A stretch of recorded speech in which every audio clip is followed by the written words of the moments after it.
As I was saying, initiative is empowering the employees, the workers, to decide, make decisions on their own in order to contribute to the organization, especially in the face, and usually this happens in the face of solving problems. Next is unity of direction. This means that the effort of everyone in the organization must be coordinated and focused in the same direction. Why? Because it will be hard to achieve an organizational objective if some components of the organization are not moving toward the identified objective. Unity of direction. It is still related to, in unity, there is strength, there's près de corps. It's related to teamwork. If you are, or if a group of people has teamwork, they are working towards one goal, the same direction. It's also related to unity of command. And let's notice these words, that the efforts of everyone, ideally, everyone must be doing what they are doing towards the goal of the organization. That the effort of everyone is towards the identified objective of the organization. So, efforts must be coordinated. That means there is communication within the organization, and at least a person know what everyone is doing, and making sure that everyone is doing what they are doing in order to achieve their objective or goal. And coordination, as you would see later, is still one of the functions of management. And also this word here, focused. The efforts must be focused in the same direction. If I'm going to draw something here, like an arrow, that one effort of a person is going towards here, and this one's going towards that direction, that would really be detrimental to the achievement of the objective. So this would mean that people would minimize doing unnecessary things that will not contribute to reaching the objective of the organization. So that's unity of direction, and still related to the subordination of individual interest to the general interest. And if they are united in their direction, what they are doing, each employee and worker have it in his mind that this is the goal. That's the reason why I'm doing what I'm doing. And that is, again, going to help in increasing productivity and maximizing the labor. Next is order. Another common word like order, like initiative and discipline. Here, in the principles of Fayol, this means that human and non-human resources must be at their proper places. This also minimizes confusion. Like when a person or a worker, an employee would think about this thing, this resource, or would think about this person, he or she will know where it is placed, he or she will know where to find this person. That is when the resources are at their proper places. Production manager, for example, must hold office at the production site. Ideally, a production manager would find it very difficult to manage the people if he or she is not present at the production site. And it also will be difficult for the employees in case they need some urgent things that needs the decision of the higher manager. It will be difficult if the manager is not there. But of course, we can apply initiative. Though initiative cannot be applied at all times, there are decisions that are so heavy that needs the manager. So this is just what order means. We can apply this or relate this to our personal lives. If our room is in order, that means that the things are in their proper places. It'll be easier for us to find them when we need them. So that also will help in efficiency. And again, that's maximizing labor for the sake of maximizing profit and production. Next is equity. This is the last principle. This is the result of kindliness and justice, and it is a principle to guide management and employee relations. Later, there is a school of thought that is very focused on the relations of the management and employees. It's notable that the last principle in Fayol's Principles of Management is about that, equity. So justice and kindliness. So in terms of kindliness, this is especially for management towards employee, showing kindliness and justice to them. So if we would remember that the school of thought is based on the assumption that what employees need are just physical or economical needs, yet it already considers justice, especially in the case of remuneration, where employees must be properly compensated for the effort and their contribution to the organization. So when we say that something is unjust, or if employees or workers are underpaid, there is already injustice that is happening there, and that is already against this principle of equity. And in the long run, though it may be costly to the organization, yet it will achieve that labor maximization. And also, again, because it considers only the physical needs of the employee, which in this case would be the wage. So, very great application of justice in the school of thought is proper compensation. In kindliness, also for the sake of labor maximization. Equity in itself means being equal. When we say there is equity, that means there is equality among certain groups of people. So in the case of management and employees, when we say that there is equity among them, especially in the case of employees, since management has the authority and power above the employees, that means that management would treat employees as equal as fellow human beings. And not only in that case, but equity also is very much applicable to management treating each employee the same. Like there is no favoritism. That is equity.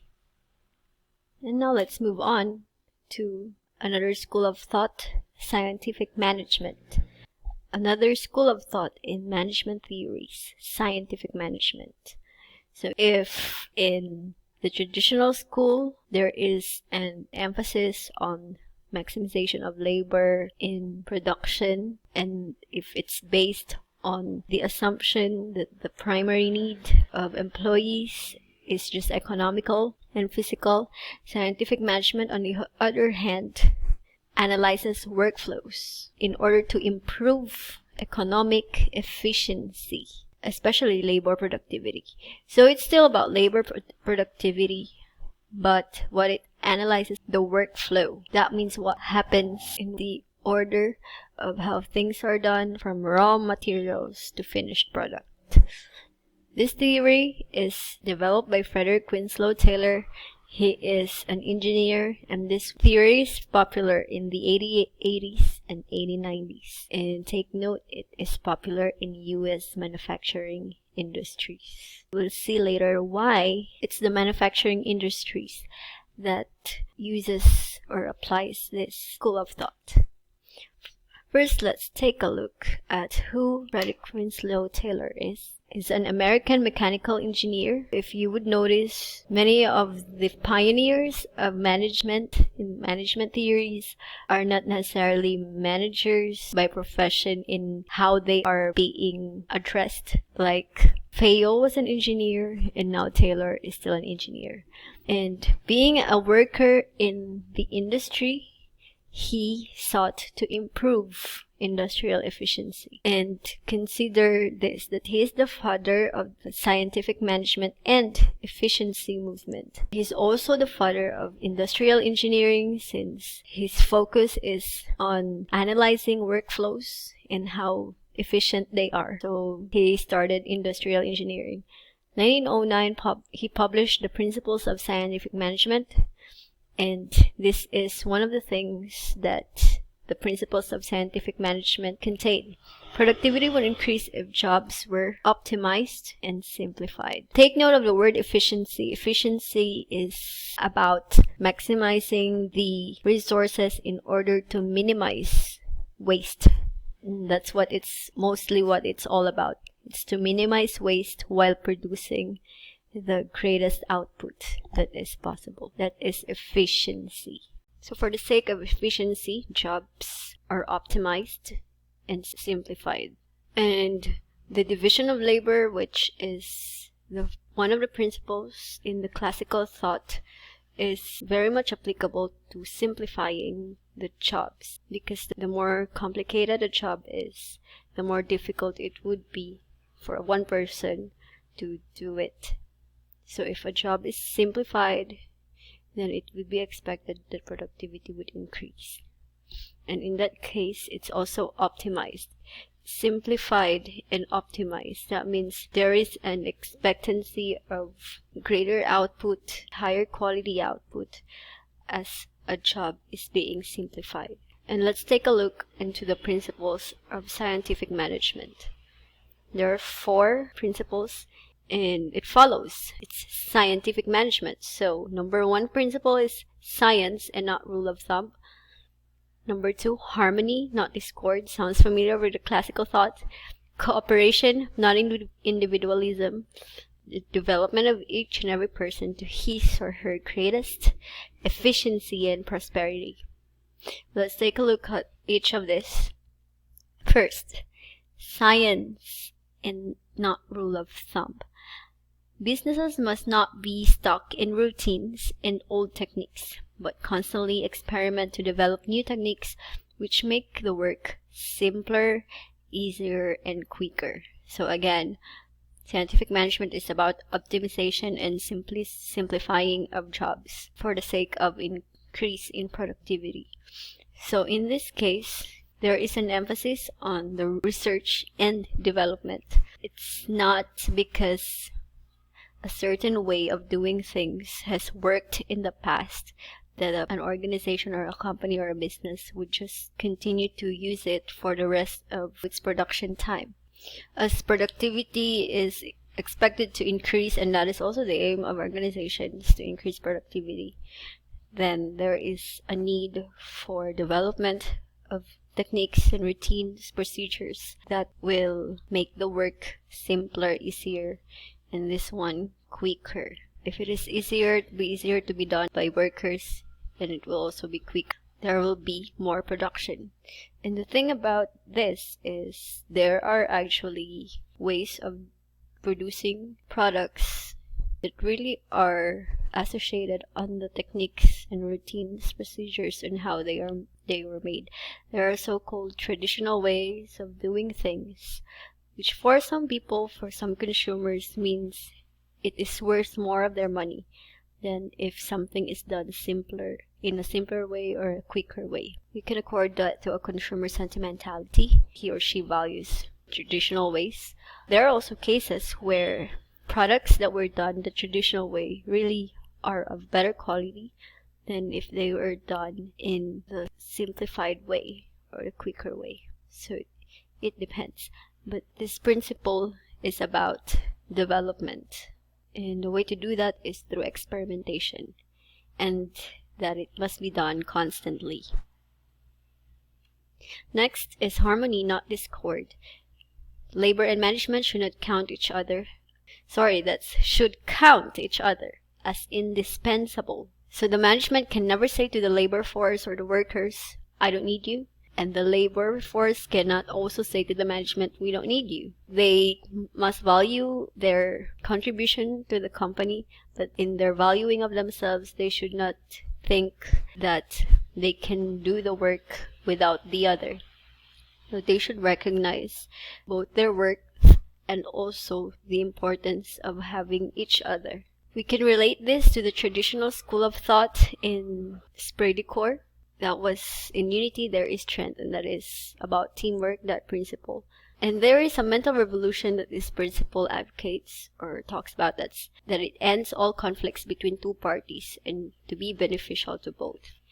Now, that's a change in mindset, that each one is not highly minded in the case that they would say to another, you need me so much you cannot function without me, but I can function without you. And that is just not true. And again, as we have discussed in the principle of Esprit de Corps, if the goal is to increase productivity, this is just against it. because it's going to be additional stress and confusion. Next is cooperation, not individualism. This is still related to the previous principle. All activities done by different people must be done in a spirit of mutual cooperation, just like Sperdicor. Manager and workers must jointly determine standards. As involvement is increased, responsibility is also increased. So let's take a look at each of this. This one is all activities done by different people must be done in a spirit of mutual cooperation is already similar to the other principles that we have discussed. And it's related to also to the subordination of individual interest to the general interest. Even if people are doing different things, because there is division of labor, whatever they are doing must be done thinking that they are running towards one goal and one objective of the organization. So even if one person is doing completely different than another person, like the registrar keeping records is so different from what an instructor is doing in class, yet the university will not be functioning as it should if not both of them are present in the organization. This could also be applied in simple group activities, whatever is assigned to you, even if you think it is less work or more work. If it's done in a spirit of mutual cooperation, you would have that sense of belonging, and you will sense that teamwork, that what you are doing is not insignificant. It is important as it contributes to achieving the objective of the organization. Next one, manager and workers must jointly determine standards. This is, as what was in the previous principle, this is revolutionary. That it's not only the manager that will determine standards, but the workers as well. So it's kind of democratic, but this is important as getting opinions from the workers, because there might be angles and perspectives that are not seen by management that workers see, especially since they are the ones who are really on the job that they are doing. So if they determine standards together, then there is an agreement on what they would achieve. Also, overworking of workers will also be avoided in this case. The workers can voice out just how much they can really do. And managers can also lay down the burden of the objective that they need to achieve in the organization. And this third one, is very important. It's based on the idea that when involvement of a worker to the organization is increased, his sense of responsibility will also increase. There will be a sense of ownership, like the company or organization is not just owned by the owner, but the employee or worker belongs to that organization, and being more involved, like by having that spirit of mutual cooperation, whatever he is doing, he knows that it's contributing something to the organization, and if he is heard in what he thinks is the right standard for doing things, his involvement is increased, and he will have a sense of more responsibility. And as a result, it's expected for him or her to optimize his work and contribute greater to the organization. If we were also going to take the previous school of thought that we have, this increase in involvement can also increase that initiative, that empowering of the employee to make decisions. Especially if an employee is involved so much in an organization, he or she will have more idea what is going on, where they want to go, and so they can make decisions more that is in line with the objective of the organization.